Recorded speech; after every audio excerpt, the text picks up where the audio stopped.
Seja muito bem-vindo de volta, ou se essa é a sua primeira vez por aqui, seja muito bem-vindo. Eu sou o Heitor e aqui no Novas Lentes a gente fala sobre teologia do corpo e mais um monte de coisa.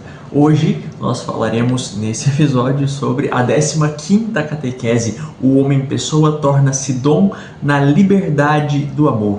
Dia 16 de janeiro de 1980. Continuamos hoje a análise dos textos do livro do Gênesis, a que nos aplicamos seguindo a linha do ensinamento de Cristo. Recordemos-nos que na conversa sobre o matrimônio ele apelou para o princípio, só recordando que São João Paulo II está fazendo referência ao diálogo entre Jesus e os fariseus, presente ali no Evangelho segundo São Mateus. E nesse diálogo, os fariseus questionam Jesus a respeito do divórcio e a indissolubilidade do matrimônio. Jesus os remete ao princípio e nessa remessa do olhar ao princípio, ele nos faz compreender a solidão original, a nudez original e a comunhão original. E a partir desses três elementos, ele mesmo constrói, nesse primeiro ciclo de catequeses, uma série de raciocínios que nos fazem entender quem nós somos e o motivo de termos sido criados tal como somos criados.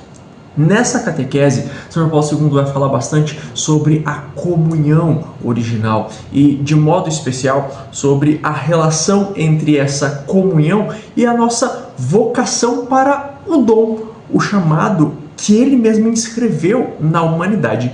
Ele mesmo, o Senhor, escreveu na humanidade para que nós pudéssemos, de modo verdadeiro, nos realizarmos como pessoa humana na busca pelo próprio Deus, que, num primeiro passo, se realiza no encontro com o outro. A revelação, ao mesmo tempo a descoberta original do significado esponsal do corpo, ou seja, dessa mesma comunhão, consistem em apresentar o ser humano, homem e mulher, em toda a realidade e verdade do seu corpo e sexo. Estavam nus. E ao mesmo tempo, na plena liberdade de toda a constrição do corpo e do sexo. Por isso que se fala em liberdade. Disto parece dar testemunho a nudez dos que foram nossos primeiros pais, interiormente livres de vergonha. Pode-se dizer que, embora criados pelo amor, isto é, dotados no próprio ser de masculinidade e feminilidade, ambos estão nus, porque estão livres com a liberdade mesma do dom. Essa liberdade está precisamente na base do significado esponsal do corpo, o corpo humano com o seu sexo e a sua masculinidade e feminilidade, visto no mistério mesmo da criação, é não só fonte de fecundidade e de procriação, como em toda a ordem natural, mas encerra desde o princípio o atributo esponsal, isto é, a capacidade de exprimir amor. Exatamente aquele amor em que o homem-pessoa se torna dom e, mediante esse dom, pratica o sentido mesmo do seu existir.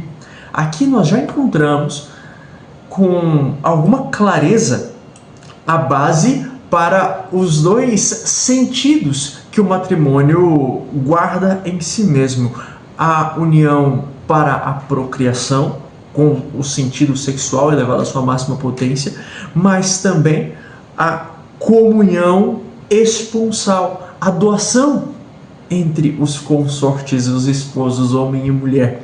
Não se trata de uma necessidade biológica somente, trata-se de uma realidade que não é só afetiva, mas que é, com todo o cuidado do mundo para usar essa palavra, mas também ontológica, tá? Na nossa essência, na constituição de quem nós somos, o homem como homem, a mulher como mulher, os dois em comunhão esponsal. Essa comunhão é indissolúvel da união propriamente dita. Recordamos agora o texto do último concílio, onde se declara que o homem é a única criatura do mundo visível que Deus quis por si mesma, acrescentando que este homem não se pode encontrar plenamente a não ser no sincero dom de si mesmo. O homem foi feito para se doar, a humanidade foi feita para se doar. Existe inscrita em nós uma necessidade real de doação daquilo que somos, naquilo que somos. A nossa corporeidade clama por esse contato, não de uso do outro, mas o contato que se oferece ao outro. É isso que se revela na comunhão que se torna matrimônio. A raiz da nudez original, isenta de vergonha, da qual nos fala Gênesis 2:25, deve-se procurar precisamente naquela verdade completa sobre o homem. Homem e mulher, no contexto do seu princípio beatificante, estão livres com a mesma liberdade do dom. De fato, para poderem manter-se na relação de dom sincero de si e para se tornarem um tal dom um para o outro, através de toda a sua humanidade feita de feminilidade e masculinidade, eles devem estar livres precisamente desta maneira. Entendemos aqui que a liberdade, sobretudo, como a liberdade, sobretudo, como domínio de si mesmos, autodomínio. Sob esse aspecto, ela é indispensável para que o homem possa dar a sua pessoa para poder tornar-se dom, para poder encontrar-se plenamente por meio de um dom sincero de si. Assim, as palavras "estavam ambos nus, mas não sentiam vergonha" podem e devem entender-se como revelação e ao mesmo tempo descoberta da liberdade que torna possível e qualifica o sentido esponsal do corpo. Quando a palavra nos diz que homem e mulher estavam nus e não sentiam vergonha, ela está dizendo que a nudez do outro era, para aquele que a recebia, motivo de conhecimento do outro. Era a porta de contato com a inteireza do outro, com a completude do outro. O físico expressava o interior. E como é que essa comunicação acontecia? Nas catequeses anteriores, São João Paulo II falava sobre isso. Essa comunicação, a linguagem do corpo, revelava não somente um contato físico de natureza erótica, e esse termo vai ser descortinado por São João Paulo II nas próximas catequeses, mas esse contato revelava a comunhão das naturezas, a comunicação total dessas naturezas, que na verdade constituem a mesma.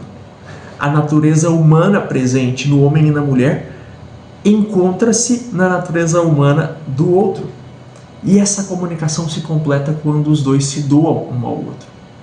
Não por acaso as palavras dom, enquanto presente, e domínio, isso que o Sr. Paulo II menciona aqui, o autodomínio, como referência, mas o domínio, ser dono de si, senhor de si, o gozador do livre-arbítrio, né, aquele que detém domínio sobre si, provém da mesma palavra. Só pode, na sua raiz latina, né, só pode dar aquele que possui, aquele que detém domínio. Esse dom vai ser complementado aqui na nossa compreensão daqui a pouco, mas aqui a gente já compreende que a nossa condição de dar depende do meu domínio, do uso pleno, perfeito do domínio com o qual Deus me presenteou. Isso significa que eu não posso ser escravo de nenhuma outra coisa para que eu possa me doar por completo.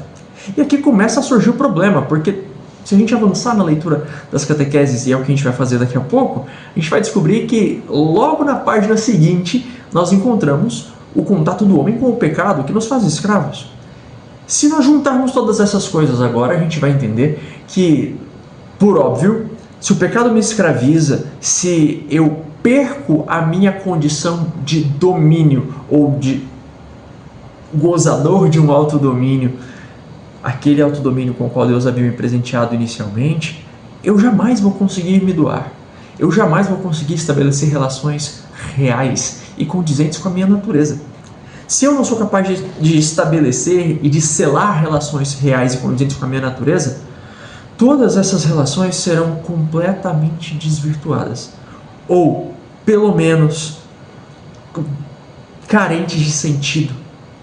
Carentes de uma base que remeta-nos àquilo que o próprio Deus sonhou na nossa origem. Talvez por isso os fariseus olhassem ansiosos por uma resposta que autorizasse a separação e o divórcio. Porque eles se perderam do sentido das suas relações. O que não é diferente do que nós vivemos hoje ou visualizamos hoje. Vamos prosseguir. Gênesis 2:25 diz, porém mais ainda. De fato, essa passagem indica a possibilidade e qualifica tal recíproca experiência do corpo.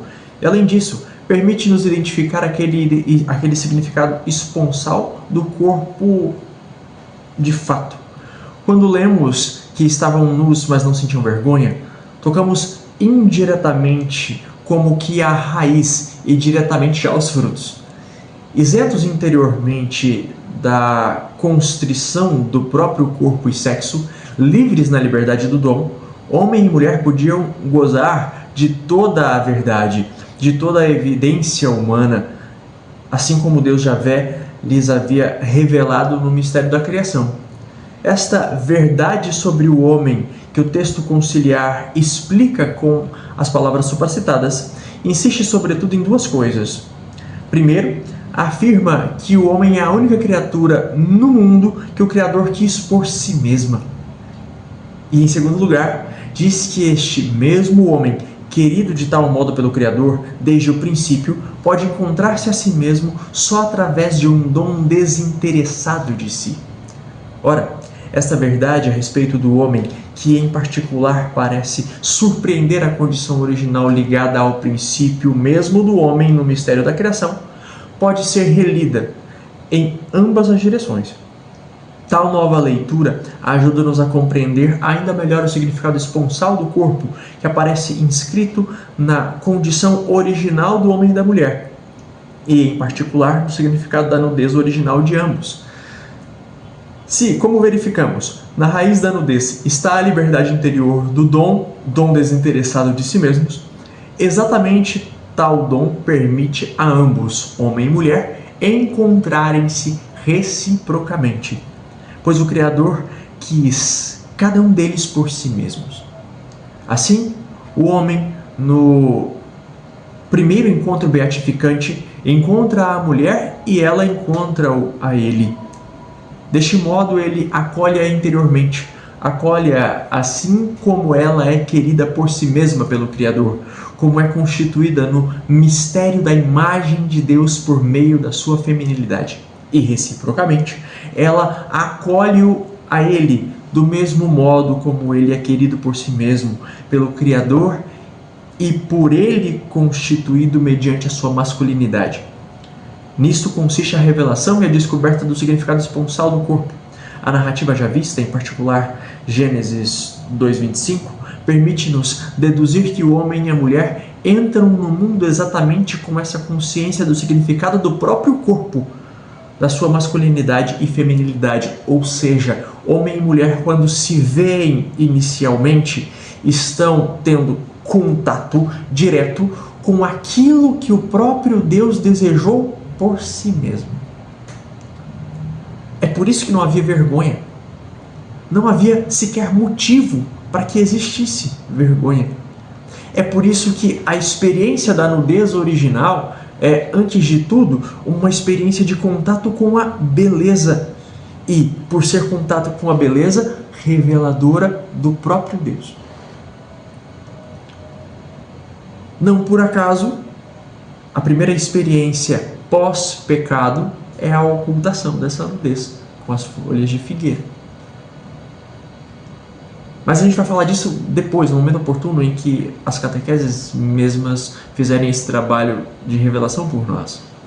O corpo humano orientado interiormente pelo dom sincero da pessoa revela não só a sua masculinidade e feminilidade no plano físico, mas revela também tal valor e tal beleza que ultrapassam a dimensão simplesmente física da sexualidade. Deste modo, completa-se em certo sentido a consciência do significado esponsal do corpo, ligado à masculinidade e feminilidade do homem.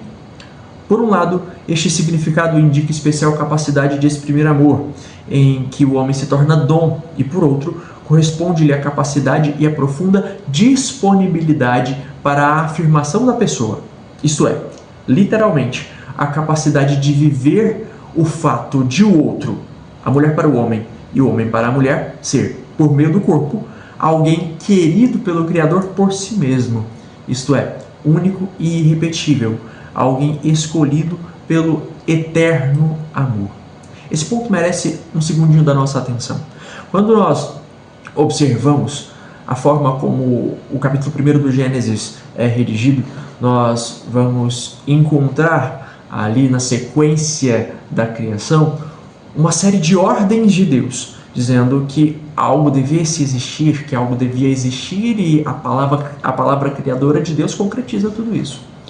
Ali, do quarto dia para frente, Deus começa a se voltar para as criaturas animadas, os animais.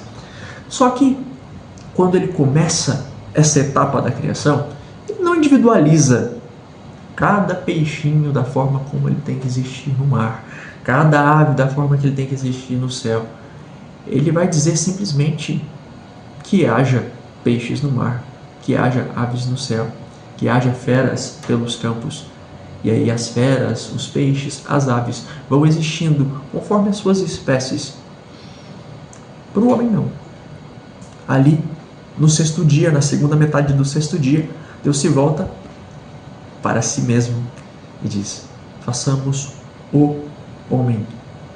Não um homem dentre as espécies, mas o homem, à nossa imagem e semelhança.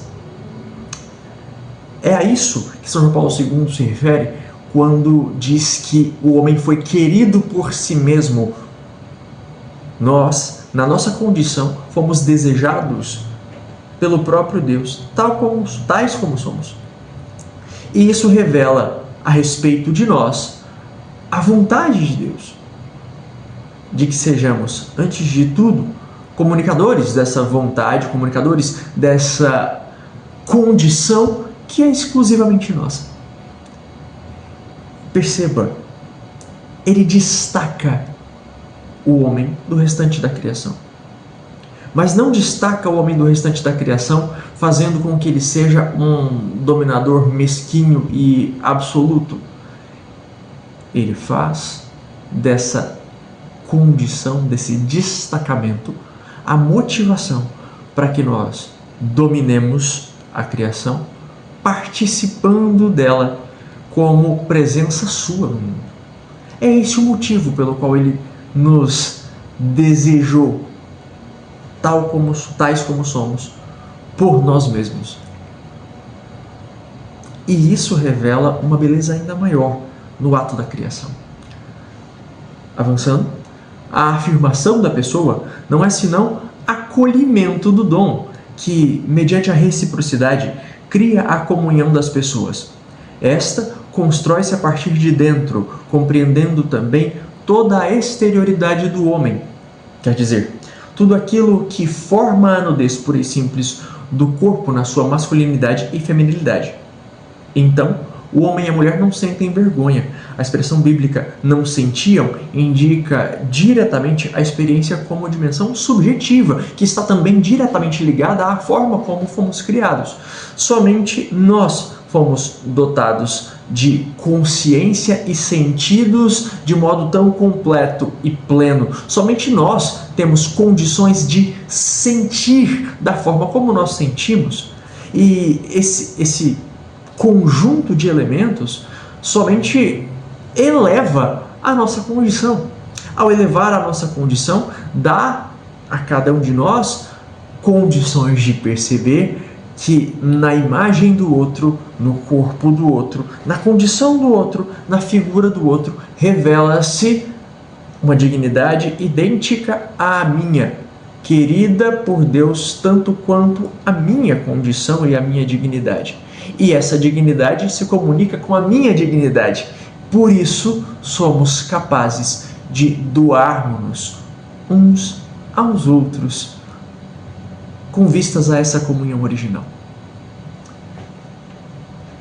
Exatamente em tal dimensão subjetiva, como dois... Fiz besteira aqui, pronto. Exatamente em tal dimensão subjetiva, como dois eus humanos determinados pela sua masculinidade e feminilidade, aparecem ambos, homem e mulher, no mistério do seu beatificante princípio. Encontramos-nos no estado da inocência original e, ao mesmo tempo, da felicidade original do homem. Pausa. Aqui a gente entende o motivo daquela exultação de Adão quando vê com seus olhos pela primeira vez a Eva. Essa sim, osso de meus ossos, carne de minha carne.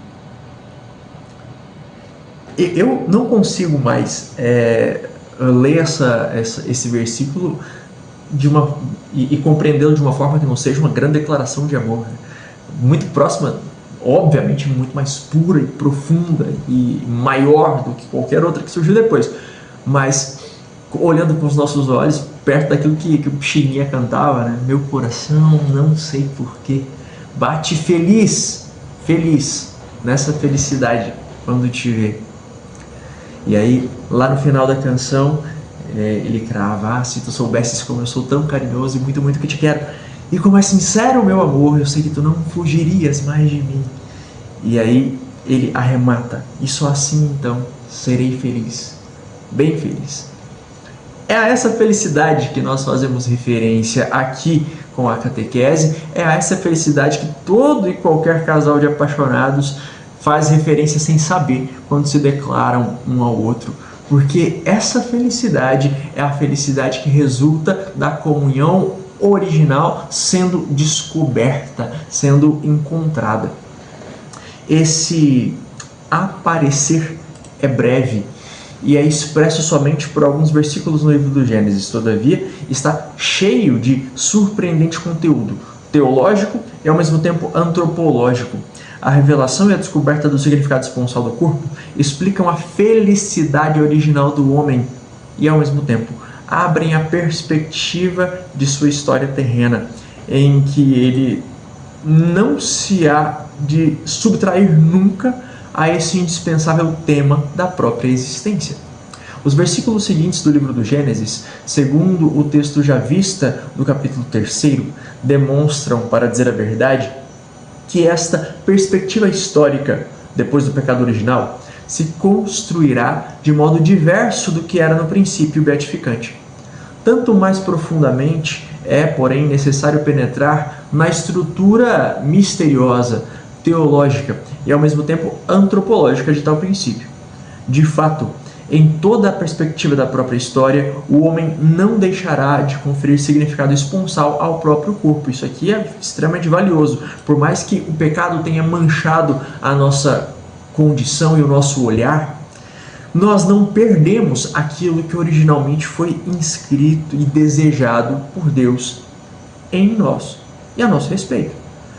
Isso significa que, mesmo depois da experiência do pecado, e mesmo depois de termos sido marcados pelo pecado com a dor e a morte, nós ainda ansiamos por essa união, nós ainda ansiamos por essa comunhão e nós buscamos por essa comunhão o tempo todo. É por isso que, mesmo a partir de referenciais distorcidos, nós ainda buscamos a comunhão. É por isso que, mesmo diante de referenciais distorcidos, mesmo diante de todo tipo de tragédia que se abate contra a masculinidade e a feminilidade, a nossa humanidade, da forma como foi constituída originalmente, nós ainda ansiamos por isso. As relações continuam se consolidando, as pessoas continuam dando-se em matrimônio e, graças a Deus, consolidando um caminho de perpetuação nesse sentido. E é por isso que, mesmo lá nos piores ambientes e com as piores referências e perspectivas, há ainda um anseio em dar-se.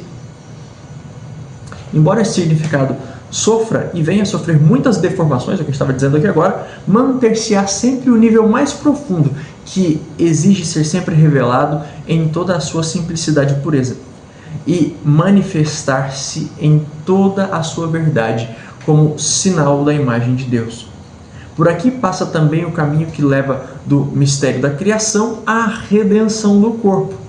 A gente vai ver nas próximas catequeses que, embora o pecado tenha nos ferido, como a gente acabou de dizer, o sacrifício pleno e perfeito de nosso Senhor Jesus Cristo nos remete a essa condição original, não apagando o pecado da história, mas sendo o próprio Cristo a ponte por meio da qual nós atravessamos por sobre esse vale do pecado. E é justamente por haver a possibilidade de redenção que o sacrifício de Jesus toma um sentido pleno e ainda mais completo. Porque se o pecado tivesse matado a nossa condição humana, a gente estava lascado. Mas a criação de Deus é plena e perfeita a ponto de não ser destruída pelo pecado e assim o próprio Deus poder restaurar esse nosso caminho rumo àquilo que Ele mesmo constituiu na origem. Permanecendo por agora no limiar dessa perspectiva histórica, damos-nos claramente conta, baseados em Gênesis 2, 23 a 25, do mesmo laço que existe entre a revelação e a descoberta do significado esponsal do corpo e a felicidade original do homem. Tal significado esponsal é também beatificante e, como tal, manifesta definitivamente toda a realidade daquela doação, de que nos falam as primeiras páginas do livro do Gênesis. A leitura delas convence-nos de a consciência do significado do corpo que dela deriva constituir o elemento fundamental da existência humana no mundo, em particular de seu significado esponsal. Nós existimos para a doação. É isso que São João Paulo II está dizendo aqui. Esse significado esponsal do corpo humano só se pode compreender no contexto da pessoa. O corpo tem significado esponsal porque o homem pessoa, como diz o concílio, é criatura que Deus quis por si mesma, a qual, ao mesmo tempo, não pode encontrar-se plenamente senão mediante o dom de si mesma. Deus nos quis da forma como somos e, porque Ele nos quis assim, nos dotou de dons absurdos e grandiosos. E na manifestação de tudo isso está a nossa capacidade de nos doarmos, que é inerente àquilo que somos. Se Cristo revelou ao homem e à mulher, acima da vocação do matrimônio, outra vocação, a de renunciar ao matrimônio em vista do reino dos céus, com esta vocação, pôs em relevo a mesma verdade sobre a pessoa humana. Se um homem ou uma mulher é capaz de fazer dom de si pelo reino dos céus, isto prova, por sua vez, e porventura até mais ainda, que há a liberdade do dom no corpo humano. Quer dizer que este corpo possui pleno significado esponsal, ou seja, a doação de si só é tão bela porque é livre. O amor só é tão belo porque goza da verdadeira liberdade. Não a liberdade que nós aprendemos de modo distorcido a utilizar como sendo característica de absurdos e libertinagem, mas a liberdade enquanto capacidade de dispor de mim em favor do outro. Mas isso já é tema para as próximas catequeses e eu espero que esse momento tenha sido para você tão bom quanto foi para mim. Vai ouvir o Pixinguinha cantar carinhoso para arrematar essa nossa catequese. A gente se encontra no nosso próximo episódio. Até lá!